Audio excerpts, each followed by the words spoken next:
ప్రపంచవ్యాప్తంగా ఉన్నటువంటి కోట్లాది మంది భక్తులు బాధపడే విధంగా, వారి మనోభావాలు దెబ్బతినే విధంగా ఈ రాష్ట్రంలో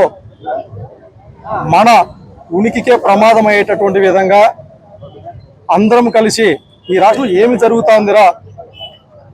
ఒక దేవుడిని ఇంతగా నడి రోడ్డు పైన కూడా ఆ దేవుడిని ఉపయోగించుకొని రాజకీయ స్వార్థం కోసం వాడుకోవటం అనేటటువంటిది ఇంత అవసరమా? మరి ఇంత దిగజారిపోయి రాజకీయాలు చేయాలా అనేటటువంటి ఒక ఆత్మన్యూన్యతా భావంలో, ఒక అభద్రతా భావంలో హిందూ సమాజం అంతా, సనాతన ధర్మాన్ని ఆచరించేటటువంటి కోట్ల మంది భక్తులంతా ఎంతో మనోవేదనకు గురవుతా ఉన్నటువంటి పరిస్థితులు ఈ రాష్ట్రంలో మనం చూస్తూ ఉన్నాం. అందుకే ఇవాళ జరుగుతున్నటువంటి సిబిఐ ఎంక్వైరీలో కావచ్చు, వారు వేసినటువంటి సిట్ నివేదికలో కావచ్చు, లేదంటే సుప్రీంకోర్టు కావచ్చు, పదే పదే ఈ విషయం పైన ఏదైతే మీరు చెబుతున్నారో లడ్డూలో జంతుగోవులు కలిశాయి, పందికోవు కలిసిందనేసి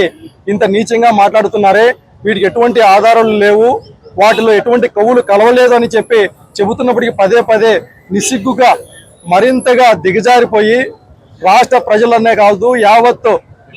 ప్రపంచవ్యాప్తంగా ఉన్నటువంటి భక్తులందరినీ కూడా తప్పుదోవ పట్టించే విధంగా ఇవాళ చంద్రబాబు నాయుడు గారు, లోకేష్ గారు, పవన్ కళ్యాణ్ గారు చేస్తున్నారు. కాబట్టి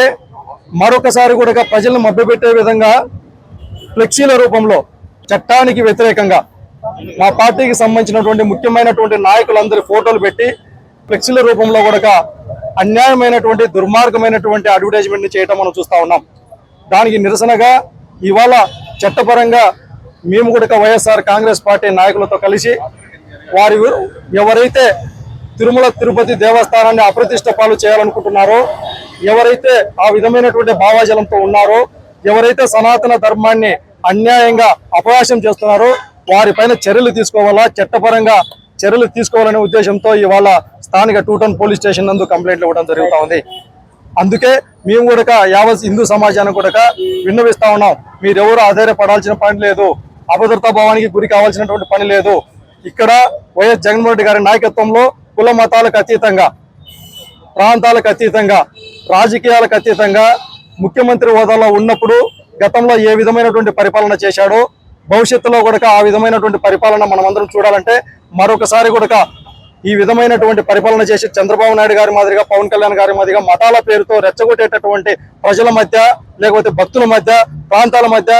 వైషమ్యాలు ఏర్పాటు చేసి రెచ్చగొట్టుతో కాలం గడిపేటటువంటి వాళ్ళకి బుద్ధి చెప్తూ మరొకసారి జగన్మోహన్ రెడ్డి గారిని మనం అందరం కలిసి ముఖ్యమంత్రి చేసుకుంటేనే ప్రాంతాలు, కులాలు, మతాలు అన్ని సామరస్యంగా ఒకరికొకరు అనుబంధాలతో,